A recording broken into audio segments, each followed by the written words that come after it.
Greetings, YouTubers! My name is Brandy, and you're watching another episode of Baking by Brandy. Today we are going to be making chocolate chip and peanut butter chip cookies. So let's get started! First thing we're going to do is take our semi-dirty table, we're going to clean it off, and then we're going to get the ingredients, and then I'll show you how to make the cookies. Making any chocolate chip cookie, whether it be milk chocolate chip, semi-sweet, dark chocolate, if you're into that kind of thing. I'm not, so I do the milk chocolate a lot. But even if you do that, if you do peanut butter cookies, peanut butter chips in with the cookie, it's really a simple recipe. So what we have here for our ingredients, we have 2 eggs, brown sugar, vanilla, sugar, salt, baking soda, not to be confused with baking powder, it's always going to be baking soda, flour.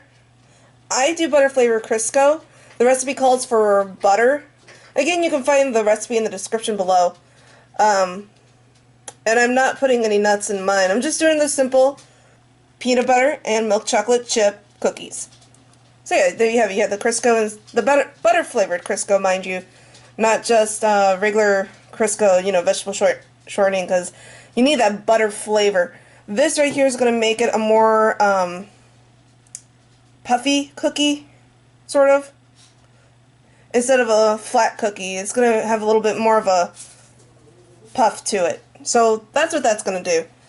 We have our hardware here. We have a 1 cup and a 1/4 cup, measuring cups. Then we have a 3/4 and 1 teaspoon. You have a bowl, and I have a sturdy spoon. You can use a spatula, you can do a big mixing spoon, whatever it is that you have. You can use it also for that. And we're going to stir everything into our bowl here.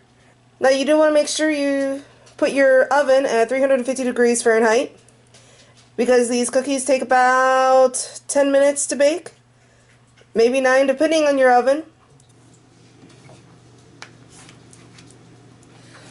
What I'm going to do first is put the butter flavor Crisco in the 1 cup measuring cup. The great thing about this is that on the recipe it says to soften the butter. Well, butter flavor Crisco is already softened, as you can see. I do not ever recommend this to be used in place of butter if you're buttering toast, or anything else that would require butter. Don't do it. But this is better. This is basically what Crisco was made for, was for baking. You would see a lot of it in pie crusts, but that's a different story. Just want to make sure you get enough in here to qualify for the cup. You do want to also wash your hands before you mess with any food. This is also a great way to teach kids how to bake, how to cook. It's cookies. Who doesn't like cookies? Well, some people might not. I'm a little weird about getting stuff on my hands, but that's okay. Even if you have a slight OCD about that, you can still have fun baking.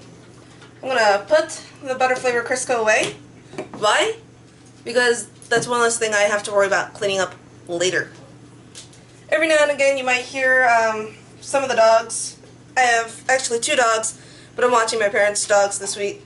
So you might hear them in the background. That comes with having pets. You're going to have stuff happen in your videos. You're going to, you're going to have your babies in there one way or the other. And also, just to let you know, you can usually find a recipe for cookies on the back of any Toll House, Ghirardelli, Hershey's, Reese's, whatever. On the back of any of these types of chips, you can find a recipe for it. Let's see, I need sugar. Sugar's going to be next. I'm going to set that out to the side, along with the 1/4.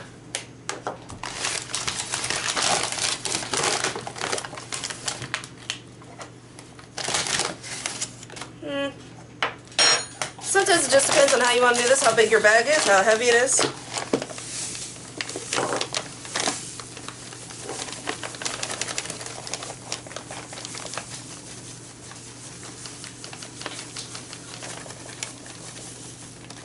If you make a mess, that's okay, don't worry about it. I always almost do with sugar. The sugar can be so fine and, you know, delicate. There we go. That's about a cup. That's good enough to me anyway. Or, I'm sorry, 3/4. We're looking at 3/4. That's exactly what I need. That's why you don't have a lot of mixing utensils out, because then you will, you know, you'll mess up. Then I need the brown sugar. Brown sugar here. Brown sugar is kind of fickle. I say that because it has molasses in it. And what that means is that it's more of a squishy sugar, if anything. You'll see what I mean in just a minute here. Because this, you want to pack down into the cup. Because if you don't put enough brown sugar in there, it's not going to have that classic cookie look. So we're going to take this. Now mine's not going to squish down as well. That's another thing about anything with molasses in it. If you ask some folks that were around a long time ago, depending on this day and age, you know, maybe your grandparents, maybe your great-grandparents, give or take. Not saying anything to the older folks watching. They're usually the best people that know about how to cook and bake homemade stuff. Anything that has molasses in it tends to harden up if you don't have something to make it softer. And it does that because it gets exposed to the air. Of course, I don't have anything in my packet. Typically, if you have one that has a zipper on it, that just means that you're supposed to use it faster. Here we go. Get my hands dirty. But what you want to do to help prevent it is to put a special, I think it's a terracotta clay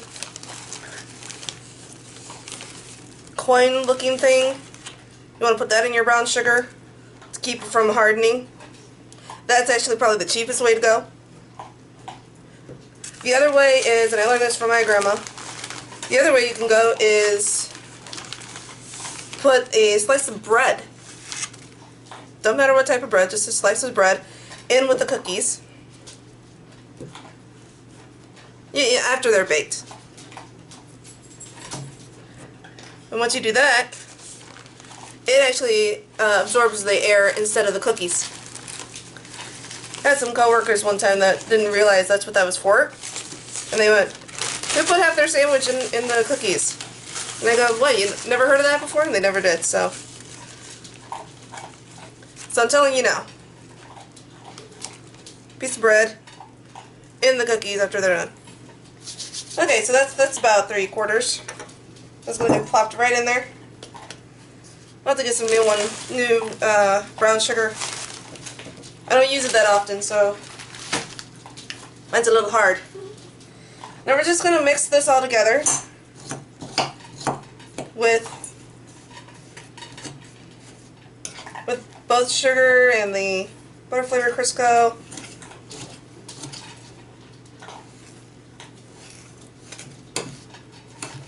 You just want to get it all mixed together. It will not be good, so don't even try sneaking a bite. And that's another thing. Almost everybody will sneak a bite of something while they're cooking, baking. That's only human nature. You just want to make sure it tastes good before you give it to anybody else. If you're giving it to someone else.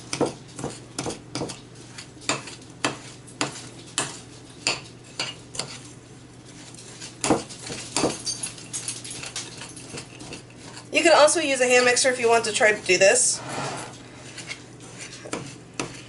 I don't know how that would work. I'm sure it'd work just as well, if not better than what I'm doing now. Now the recipe on the bag says for the oven to be at 375. I said 350. That's kind of where I put a lot of my baking stuff at.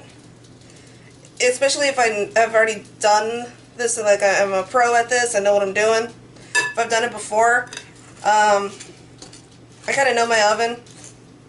Well, that's the other thing, you just kind of have to know your equipment and go from there. Yeah, let you know, butter flavor Crisco, butter or anything is a pain in the butt to get off your hands. Now when you finally get to the cookie sheet, you want to make sure that it's lightly greased. You don't want it uber greased. I've come to realize that if it is pretty greased, it's going to bake a little bit harder, a little faster. The bottom will, and then the middle won't. Okay, so now it says after that to add in 1 egg at a time. You always want to make sure you do that in a separate bowl. I've never had it happen before, and I've said it once, and I'll say it again. Sometimes, every once in a while, you might get an egg that has some blood in it. If that's the case, then you do not want to add that into your dessert, food, whatever. So that's why you put it in a bowl first, just to see if there's anything wrong with the egg. There's nothing wrong with that one.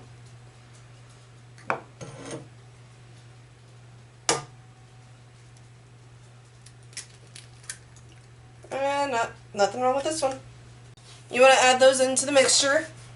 You can do it one by one, just kind of mix it all in, or you can do both at the same time, it doesn't matter which.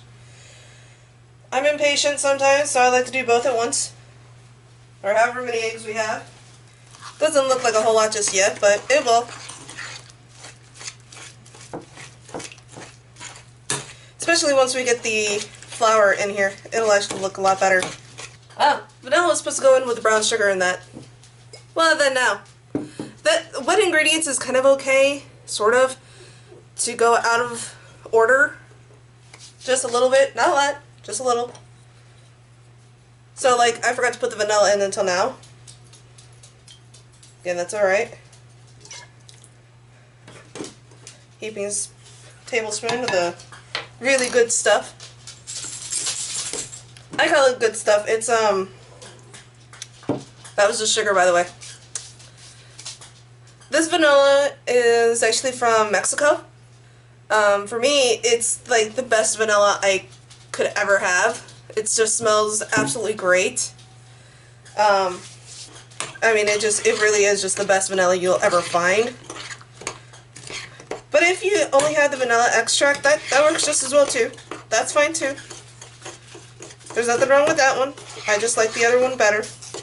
Okay, so now it says to add our flour mixture. Since I didn't put it all in, it says to put all the dry ingredients in one little bowl and then put all the wet ingredients in the other bowl.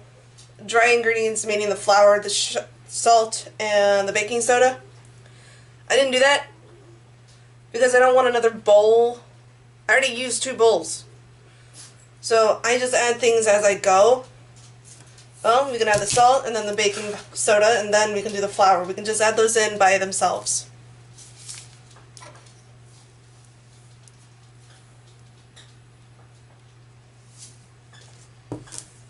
We can mix that up too while we're at it.